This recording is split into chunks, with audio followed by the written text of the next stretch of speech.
अगले 5 मिनट में हम लोग अपने अपने ग्रुपों में जाएंगे और एक जिसमें यहाँ पर मेरे ख्याल से 5-6 प्रशिक्षण केंद्र के साथी हैं ना जो चला रहे हैं, 3 तो एक साथ ही बैठे हुए हैं। मेरा हाथ उठा दे जो 3 क्या 4 लोग एक साथ बैठे हैं, 5 एक पीछे हैं, तो 5 छठा या 6 प्रशिक्षण केंद्र हैं। मध्य प्रदेश के भी साथी हैं, इनके यहाँ भी प्रशिक्षण केंद्र है। तो ये पंच परमेश्वर विद्यापीठ के प्रशिक्षण केंद्र यहाँ संचालित हो रहे हैं। ये अलग बात है कि कितनी ट्रेनिंग हो पा रही है, अभी कितनी नहीं हो पा रही है। इन्होंने सेंटर को स्थापित कर दिया है।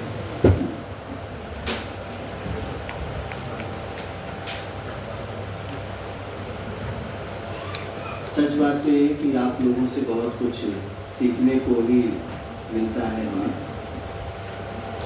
और हर वर्कशॉप हमें कहीं ना कहीं समृद्ध करके जाता है।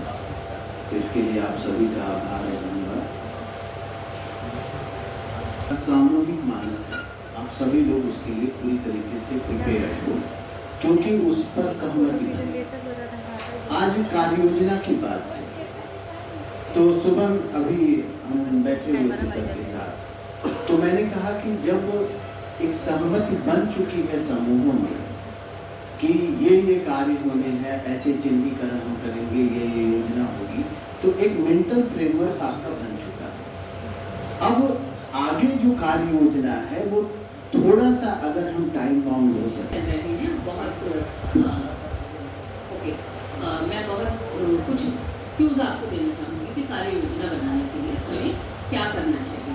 सबसे पहली बात तो हमें अपनी एक टीम फॉर्म करनी चाहिए, हम और हमारे साथ और कौन लोग हो सकते हैं। अब उस टीम में फिर जो हम काम कर रहे हैं, हमारा काम आखिर क्या है, उसको अगर मैं मैनेजमेंट की भाषा में कहूँ तो हम जॉब एनालिसिस कहते हैं, कार्य विश्लेषण कहते हैं, वो हमने कर लिया। फिर हम रोल असाइनिंग की बात करते हैं कि हमारी जो टीम बन गई 1, 2, 4, 5, 10 जितने भी लोगों की, उनमें से कौन व्यक्ति है जो किस कार्य को बेहतर तरीके से कर सकता है, कौन संपर्क कर सकता है, कौन लिटरेचर बना सकता है, कौन क्वेश्चंस पूछ सकता है, कौन कंपाइल कर सकता है, कौन उसको ऑनलाइन कर सकता है, अलग अलग तरीके से जो भी हो। तो ये हमने कर लिया। एक बात आई टाइम फ्रेम की, तो किसी भी कार्य योजना का जो टाइम फ्रेम है वहाँ पे उसके कई सेगमेंट्स होंगे। एक होगा जैसे तात्कालिक, इमीडिएट, क्या कार्य है जो हम आज अभी यहीं पे यहीं प्लान कर सकते हैं। दूसरा हो सकता है शॉर्ट टर्म, 1 सप्ताह के अंदर, 15 दिन के अंदर हम कौन से काम को शुरू कर सकते हैं। तीसरा हो सकता है मिड टर्म, यानी लगभग 3 से 6 महीने का हम समय दे लें कि उस समय में हम क्या कर सकते हैं। अगला हो सकता है लॉन्ग टर्म, कि हम लंबे समय में साल भर, 2 साल, 5 साल के भीतर की हमारी क्या योजनाएं हो सकती हैं।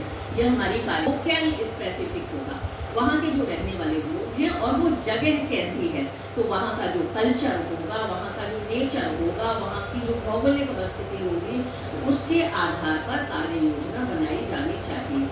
एक बहुत महत्वपूर्ण बात जो ध्यान रखने वाली है कि कोई भी कार्य योजना अनंतिम नहीं होती कि हमने आज बना दी तो बना दी, अब इसके बाद इसमें कोई फेरबदल नहीं।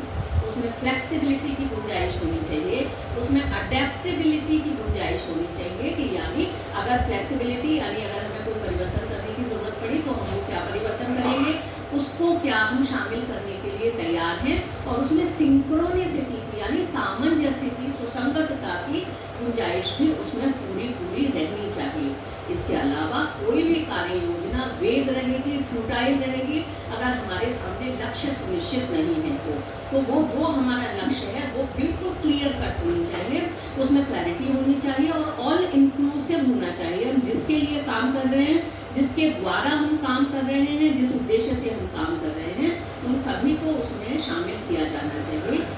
अंतिम महत्वपूर्ण बात जो मैं इसमें कहना चाहूँगी कि कार्य योजना तभी सक्सेसफुल हो सकेगी अगर हम बिगिन टू फिनिश उसको विजुअलाइज कर सकें। तो शुरुआत से लेके अगर हम आंखें बंद करते हैं हमारे सामने क्या एक क्लियर कट पिक्चर क्रिएट होती है, क्या हम एक मूवी की तरह से उसको देख पा रहे हैं, क्या हम अपने ब्रेन को वो मैसेज दे पा रहे हैं कि हम क्या सोच रहे हैं और हमें क्या करना है। इसके लिए एक जो फॉर्मूला है, जो बहुत हिट फॉर्मूला है, वो है 5W 1H। 5W 1H। W यानी what, why, when, where, who.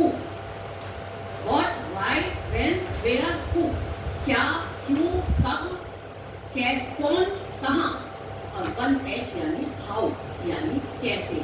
अगर हम किसी भी कार्य योजना में इन 6 का जवाब ढूंढ पाते हैं कि ये क्या है, क्यों है, कहाँ है, कैसे, कौन करेगा, कब करेंगे और उसको कैसे करेंगे, बस हमारी कार्य योजना बन जाएगी